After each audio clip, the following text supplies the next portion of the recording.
Hello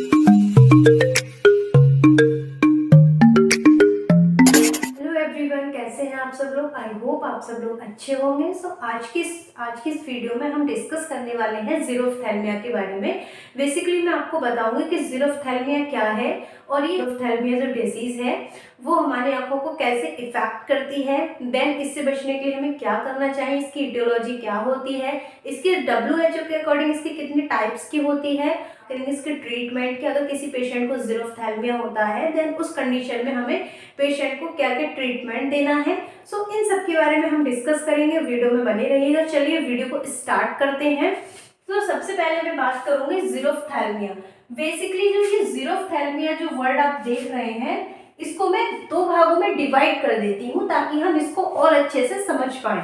तो मैंने यहाँ पे क्या है, जीरो को जो है अलग डिवाइड कर दिया, इसको मैंने एक बॉक्स में रख दिया, किसको, जीरो को। देन ऑफ्थैल्मिया को भी मैंने एक दूसरे बॉक्स में रख दिया। सो अब हम बात करेंगे जीरो का मीन्स क्या होता है। सो मैं आपको यहाँ पे थोड़ा समझा देती हूँ। जीरो का मीन्स होता है शुष्क या सूखा, ठीक है, सूखा। जीरो का मीन्स होता है सूखा, शुष्क, जिसको इंग्लिश में हम बोल सकते हैं ड्राई, ठीक। ऐसे अब मैं दूसरे वर्ड की बात करूंगी, ऑफ्थैल्मिया। ऑफ्थैल्मिया वर्ड का मीन्स क्या होता है, ऑफ्थैल्मिया। देखो ऑफ्थैल्मिया का मीन्स होता है हमारा आंख या ऑकुलर। ये जो है सारा एक ही वर्ड है, इसको हम चाहे आंख बोले चाहे हम ऑकुलर बोले। हिंदी में मेडिकल टर्म की बात करूं तो हम इसको ऑकुलर या ऑफ्थैल्मिया भी बोल सकते हैं। तो यहाँ पे बात हो गई कि आंख का सूखापन, एक तरह से अगर हम दोनों वर्ड की बात करें तो आंख का सूखापन, इसको हम इंग्लिश में बोलते हैं ज़ीरोफ्थैल्मिया।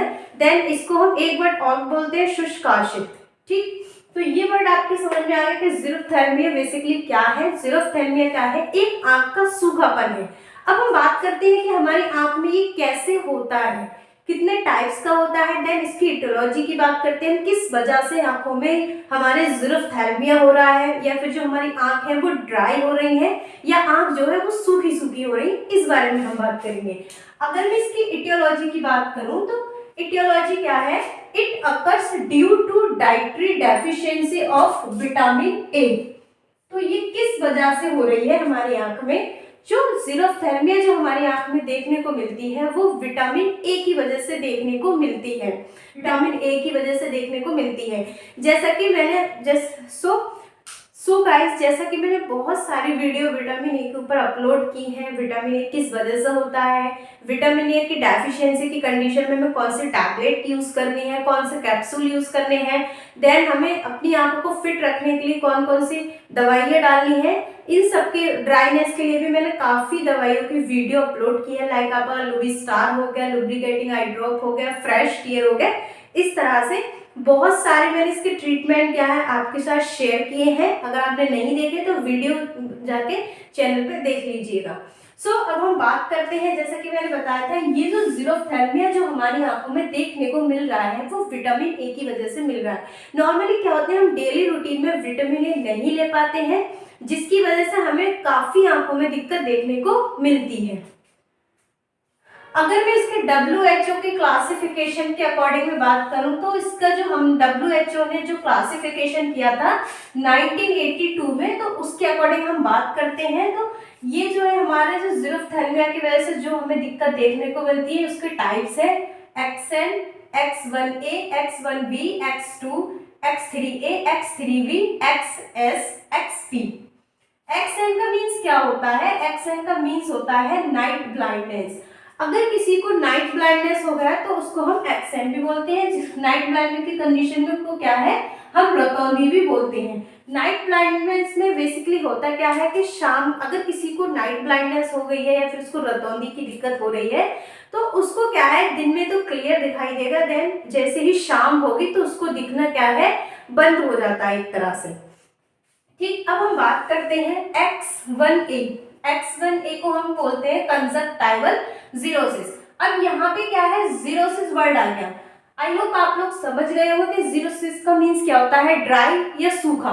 तो यहाँ पे क्या होता है, जो हमारा कंजक्टाइवा होता है कंजक्टाइवा क्या है, हमारा जो आउटर व्हाइट पार्ट जो होता है उस पे हमारा जो आँख का जो व्हाइट पार्ट होता है उसके ऊपर एक लेयर होती है जिसको हम क्या है कंजक्टाइवा बोलते हैं। लाइक दिस, जैसे मैं आपको दिखा देती हूँ, ये हमारी क्या है, ये हमारी आँख है, ठीक। ये जो पार्ट है हमारा, ये तो हमारी काली पुतली मीन्स कॉर्निया हो गया। देन ये जो हमारा व्हाइट व्हाइट पार्ट आप देख रहे हैं, व्हाइट पार्ट को हम स्क्लेरा बोलते हैं, बट स्क्लेरा पर भी एक हमारी लेयर होती है जिसको हम कंजक्टाइवा बोलते हैं। तो बेसिकली होता क्या है, कंजक्टाइवा पे हमें क्या है, कंजक्टाइवा एक तरह से हमारा शुष्क हो जाता है या ड्राई हो जाता है या सूखा हो जाता है इस कंडीशन में। तो X1A की कंडीशन को हम बोलते हैं कंजक्टाइवल जीरोसिस। अब कंजक्टाइवल जीरोसिस भी किस वजह से हो रहा है, वो भी आपका विटामिन ए की डेफिशिएंसी में देखने को मिलता है या फिर विटामिन ए की वजह से हो रहा है। सो अब हम बात करते हैं X1B। X1B क्या हमारा, ये जो कंजक्टाइवल जीरोसिस जो देखने को मिलता है वो आंखों में देखने को मिलता है।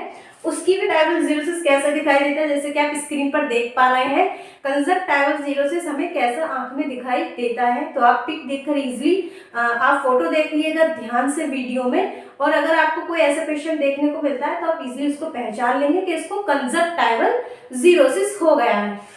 देन अब हम बात करते हैं X1B की। X1B का मीन्स है हमारा, X1B का मीन्स है हमारा बायोटॉट्स स्पॉट। बायोटॉट स्पॉट क्या है, लाइक हमें व्हाइट स्पॉट दिखाई देते हैं। व्हाइट स्पॉट हमें कहाँ दिखाई देंगे, हमारे कॉर्निया पर।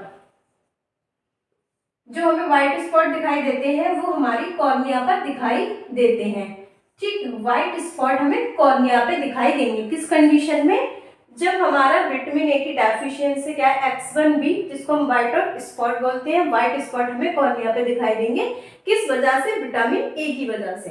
उसके बाद हम बात करते हैं X2। X2 का मीन्स क्या है, कॉर्नियल जीरोसिस। जैसा कि हमारा X1A में क्या था, कंजक्टाइवल जीरोसिस था, मींस कंजक्टाइवा क्या है हमारा सूखा हो गया था या फिर ड्राई हो गया था। देन ऐसे हमारी कॉर्निया क्या है, सूखी हो गई है या ड्राई हो गई है। जीरोसिस का मीन्स आप समझ गए होंगे, सूखा, इंग्लिश में बोले तो ड्राई, ठीक। अब हम बात करते हैं X3A की। X3A हमारा क्या है, X3A को हम कॉर्नियल अल्सरेशन, केरेटोमलेशिया, ये जो M है केरेटोमलेशिया, इसके पूरा हमारा हुआ keratomalacia, affecting less than 1/3 corneal surface. Corneal ulceration में हमारा क्या हो रहा है, जैसे कॉर्नियल अल्सरेशन, अल्सर की कंडीशन में आपको देखा ही है हमारा, जैसे बैक्टीरियल अल्सर, वायरल अल्सर, ऐसे हमारा क्या है विटामिन ए की वजह से। सोचिए जो हमारा अल्सर इन्फेक्शन की वजह से भी हमारा अल्सर देखने को मिलता है, अगर विटामिन ए की डेफिशिएंसी हो जाती है उस कंडीशन में भी हमें अल्सर देखने को मिलता है। बट अगर हमारा X3A है तो उस कंडीशन में क्या होगा, अल्सर होगा, कॉर्नियल अल्सर होगा, केरेटोमलेशिया, अफेक्टिंग लेस देन, इसका जो इफेक्ट होगा वो हमारा 1/3 कॉर्नियल सरफेस को होगा।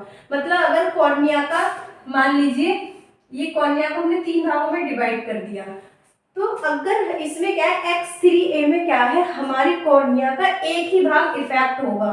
3 भाग में से हमारा, जैसे ये है 1 2 3, तो 3 भाग में से हमारा एक भाग क्या है कॉर्निया का इफेक्ट, एक भाग पे हमारी इसमें क्या है, हमारी कॉर्निया के एक भाग पे क्या है इफेक्ट होगा। किस कंडीशन में, X3A में अल्सरेशन की कंडीशन में। उसके बाद हम बात करते हैं X3B। X3B में क्या हमारा कॉर्निया अल्सरेशन हो रहा है, cornea ulceration keratomalacia affecting more than 1/3 corneal surface. X3A में हमारा अफेक्ट हो रही थी कॉर्नियल अल्सर जो हो रहा था, केरेटोमलेशिया हमारा अफेक्ट जो हो रहा था एक तरह से वो 1/3 पार्ट हो रहा था। लेकिन X3B में क्या है, हमारा कॉर्निया का 1/3 पार्ट से ज्यादा अफेक्ट हो रहा है, कॉर्निया के 1/3 पार्ट पे ज्यादा इफेक्ट हो रहा है। उसके बाद हम बात करते हैं XS की। XS क्या है, कॉर्नियल स्कार ड्यू टू जीरोफ्थेल्मिया। सोचिए विटामिन ए की वजह से कॉर्निया अल्सर भी हो सकता है, कॉर्निया स्कार भी हो सकता है। स्कार में क्या होता है, कॉर्निया जो है हमारी एक तरह से सफेद हो जाती है, और हमें अगर कॉर्निया पूरी तरह सफेद हो जाती है उस कंडीशन में क्या है, हमें कोई भी चीज विजुअलाइज उस वक्त से नहीं होती है, क्योंकि जब कॉर्निया हमारी सफेद हो जाती है पूरी तरह तो उसमें कोई भी रेस जो है पास आउट नहीं हो पाती है हमारी कॉर्निया के थ्रू, और लेंस के थ्रू वो रेटिना पे नहीं पहुंच पाती, जिससे क्या हमें कोई भी चीज विजुअलाइज नहीं हो पाती है। तो हमें क्या है उस कंडीशन में कॉर्निया स्कार हो जाता है ड्यू टू ज़ीरोफ्थैल्मिया की वजह से। ड्यू टू ज़ीरोफ्थैल्मिया मतलब आपके सूखेपन की वजह से, और सूखापन किस वजह से है, विटामिन ए की वजह से। उसके बाद हम बात करते हैं एक्सपी, ज़ीरोफ्थैल्मिक फंडस। ज़ीरोफ्थैल्मिक फंडस, अगर हमारा विटामिन ए की वजह से हमें ज़ीरोफ्थैल्मिक फंडस भी देखने को मिलता है, मतलब जो हमारा फंडस है या पर्दा है या जिसको हम रेटिना बोलते हैं उस पे भी हमारा इफेक्ट होता है। मीन्स हमारा जो पर्दा है वो भी हमारा क्या है, एक तरह से सूखा हो सकता है। अगर हमारा पर्दा सूखा हो गया तो उस कंडीशन में तो हमारी आंख का विजन पूरी तरह लॉस हो जाता है, हमें कोई भी चीज विजुअलाइज नहीं होती है। तो सोचिएगा कि विटामिन ए की जो डेफिशिएंसी है वो कितनी ज्यादा डेंजरस है। ज़ीरोफ्थैल्मिया फंडस या फिर हमारा कॉर्नियल स्कार, कॉर्निया अल्सरेशन, ठीक। उसके बाद हम बात करते हैं इसके ट्रीटमेंट की। बेसिकली हमें पेशेंट को ट्रीटमेंट क्या देना है, इसमें हम दो तरह से इसको ट्रीटमेंट दे सकते हैं, लोकल ऑकुलर थेरेपी और vitamin a therapy. Local ocular therapy हमारा क्या है, लोकल ऑकुलर थेरेपी में हम क्या करेंगे, पेशेंट को क्या है आर्टिफिशियल टीयर्स देंगे, मीन्स उसको लुब्रिकेटिंग आई ड्रॉप देंगे, लाइक आपका सीएमसी हो गया या लुबिस्टार। इस तरह से हम उसको क्या है इस तरह से क्या है हम उसको लुब्रिकेटिंग आई ड्रॉप देंगे लोकल ऑकुलर थेरेपी में। देन विटामिन ए थेरेपी में क्या है, हम उसको शेड्यूल के हिसाब से प्रॉपर पेशेंट को विटामिन ए लेने को लिए बोलेंगे, चाहे उसका पेशेंट क्या है टैबलेट फॉर्म में ले या फिर उसको क्या है अपने शेड्यूल में वो जनरली ले, तो हम उसको क्या है टैबलेट्स वगैरह देंगे। देन टैबलेट या कैप्सूल हम प्रिस्क्राइब करेंगे तो पेशेंट के एज के अकॉर्डिंग, तो पेशेंट कितने साल का है, लाइक बच्चा है या फिर एडल्ट है या फिर ओल्ड पेशेंट है, उसके अकॉर्डिंग। अगर कोई महिला प्रेग्नेंट है तो उसके अकॉर्डिंग हम उसको क्या है विटामिन ए थेरेपी देते हैं। इस वीडियो में क्या था, ये वीडियो बनाने का मेरा मेन मोटिव ये था कि ज़ीरोफ्थैल्मिया क्या है, एक बहुत ही डेंजरस बीमारी है आँख की, जो क्या है विटामिन ए की वजह से हो रही है। तो प्लीज़ अपने डेली रूटीन में, डेली शेड्यूल में विटामिन ए लीजिएगा प्रॉपर। अगर वीडियो पसंद आए तो प्लीज़ लाइक कीजिएगा, शेयर कीजिएगा, चैनल को सब्सक्राइब कीजिएगा।